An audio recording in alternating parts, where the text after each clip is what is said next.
Eh bien, salut tout le monde, c'est Testibule et aujourd'hui on se retrouve sur World at War. Donc World at War, je suis niveau 19 dessus parce que je viens de me procurer le jeu il y a très peu de temps. Donc je suis un peu un noob dessus. Et donc là je vais vous présenter ma meilleure partie. Donc meilleure partie au niveau des kills parce que c'est cette partie là que j'ai fait le plus de kills. Mais aussi la plus intéressante vu que les 12 joueurs de la partie vont vraiment jouer les objectifs. Donc c'est pour un peu normal vu qu'on joue en domination. Vous allez me dire mais dans les autres Call of Duty en domination on sait bien que la plupart des gens ils vont pour faire des kills. Mais là ça va être vraiment intéressant vu que tout le monde va jouer les objectifs.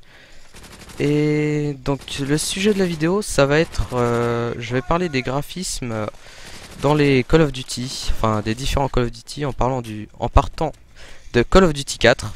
Donc Call of Duty 4 c'était moi la première fois que j'y ai joué chez un ami vu que j'avais pas d'Xbox 360, je le trouvais exceptionnel et tout. Mais depuis ils ont pas vraiment amélioré le moteur graphique et donc Call of Duty 4 voilà, premier jeu, donc très bien fait. Ensuite ils ont sorti Call of Duty 5. Donc celui-là hein, sur lequel je suis en train de jouer. Donc moi je le trouve moins beau que Call of Duty 4 quand même.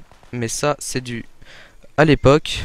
Donc l'époque c'est 39-45 et ce qui fait qu'il y a beaucoup de maps en grise avec des débris, des décombres. Donc c'est normal que le jeu soit un peu moins beau à regarder. Mais par contre ils ont pas cherché vraiment à faire d'amélioration graphique.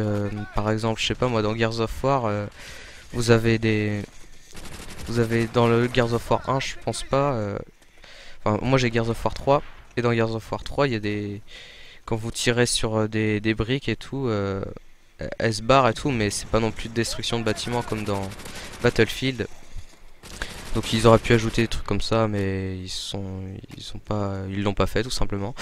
Et ensuite Call of Duty 6 est sorti, Modern Warfare 2 si vous préférez. Et donc là, je trouve qu'il y a vraiment eu une amélioration par rapport à Code 4. Je parle pas de Code 5 vu que c'est pas la même époque.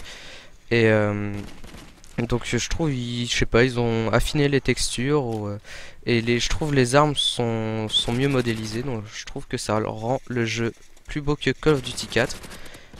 Et ensuite, il y a eu Black Ops qui est sorti. Donc Black Ops, je trouve pas qu'il ait subi l'amélioration des textures. Enfin, l'affinement des textures de Modern Warfare 2.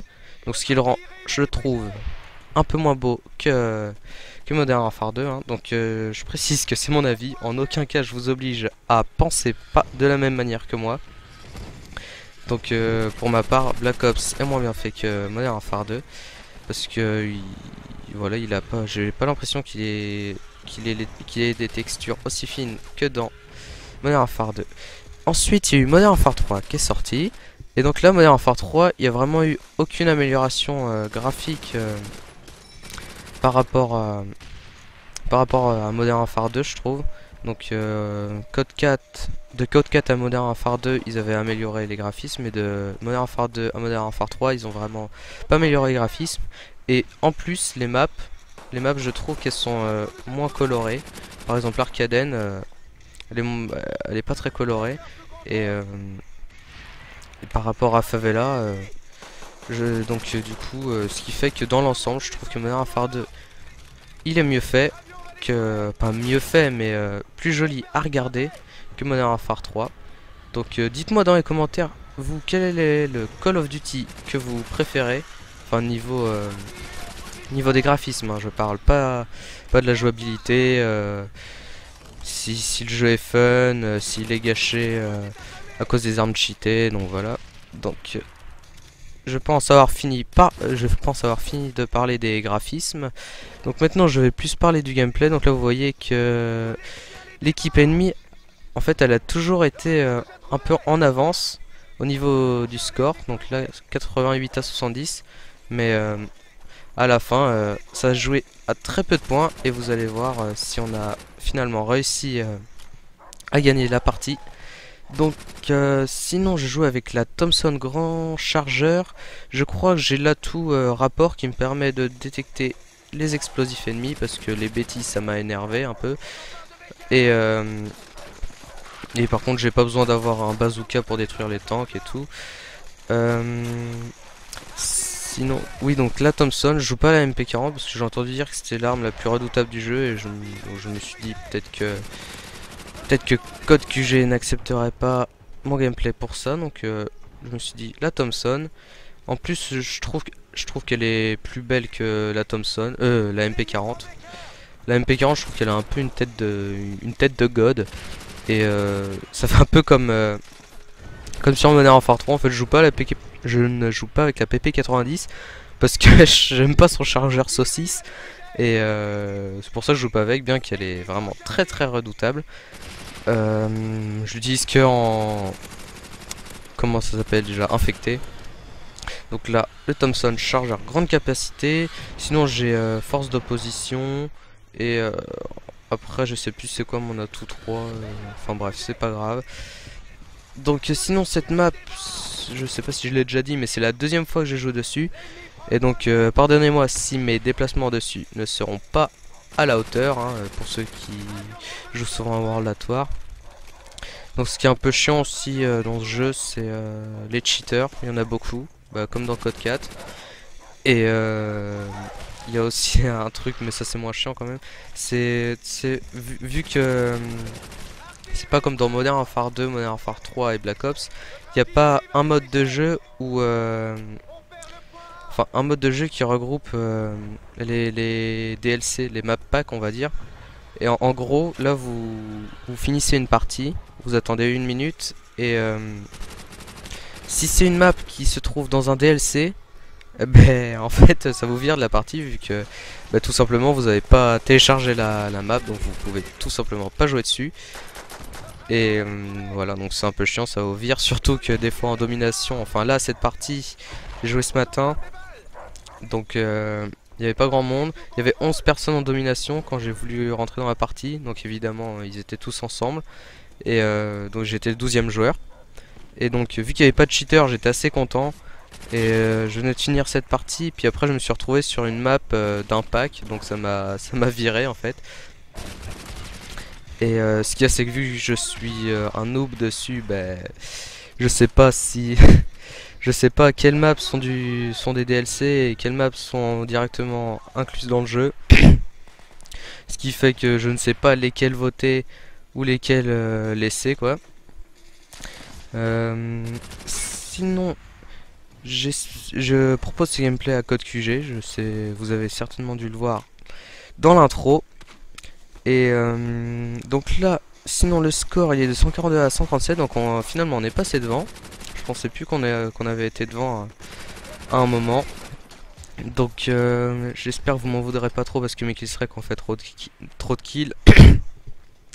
Genre les chiens, ouais ils tuent en 2 coups, donc ça j'étais surpris en fait. Mais finalement c'est bien parce que comme ça fait le truc pas trop abusé. En même temps c'est à 7 kills d'affilée. Et je trouve ça mieux qu'un hélicoptère de Code 4.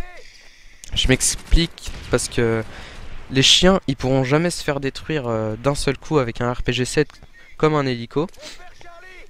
Parce que déjà il y a plein de chiens. Et ils vont pas non plus faire des massacres parce que ils sont assez vulnérables quand même. Et puis on les entend bien arriver. Donc en gros ça fera pas comme un hélico. L'hélico il peut vous faire 0 kill. Et puis la partie d'après il pourra vous faire une dizaine de kills l'hélico. Alors que là les chiens feront toujours en moyenne je sais pas moi 4-5 kills. Donc c'est pas trop abusé quoi. Donc sinon oui il y a le drone. Donc ça normal comme dans tous les Call of quoi. Et la frappe de mortier. Donc ça remplace le bombardement. Qui était aussi le bombardement, je sais pas s'il était présent dans Black Ops, mais la frappe de mortier était présente, enfin est présente dans Black Ops. Donc vous pouvez voir que la Thompson c'est vraiment une arme redoutable aussi, hein, avec grand chargeur, on n'est pas obligé de recharger à chaque fois. Donc là, ils allaient nous rattraper vu qu'ils avaient C et B, donc c'était un peu chaud quoi. Sinon World at War je trouve c'est peut-être, comme je l'ai dit au début de vidéo, c'est peut-être le moins bien fait. Enfin à mon goût c'est le moins bien fait, pas le moins bien fait mais le moins agréable à regarder à cause de ses couleurs. Mais je trouve aussi que c'est le plus réaliste. Parce qu'en fait il y a du démembrement. Dans Black Ops aussi il y a du démembrement, mais c'est que dans le solo. Et je trouve que ça nous met carrément plus dans l'ambiance de la guerre de mettre du démembrement, parce que je pense qu'il doit y en avoir. Enfin, ça doit pas être beau, mais il doit y en avoir dans la vraie guerre, quoi. Alors que dans les autres Call of, quoi. Pardon, je suis un peu malade. Dans les autres Call of, vous prenez une frappe de Predator et tout, votre corps il reste intact.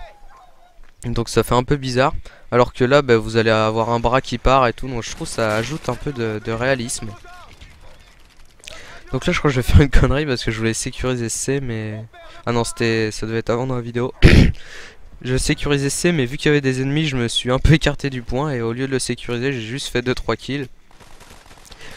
Sinon, les trucs que vous venez de voir là, l'espèce de grenade flash qui reste allumée, ben, ça doit créer quelques crises d'épilepsie. Mais voilà.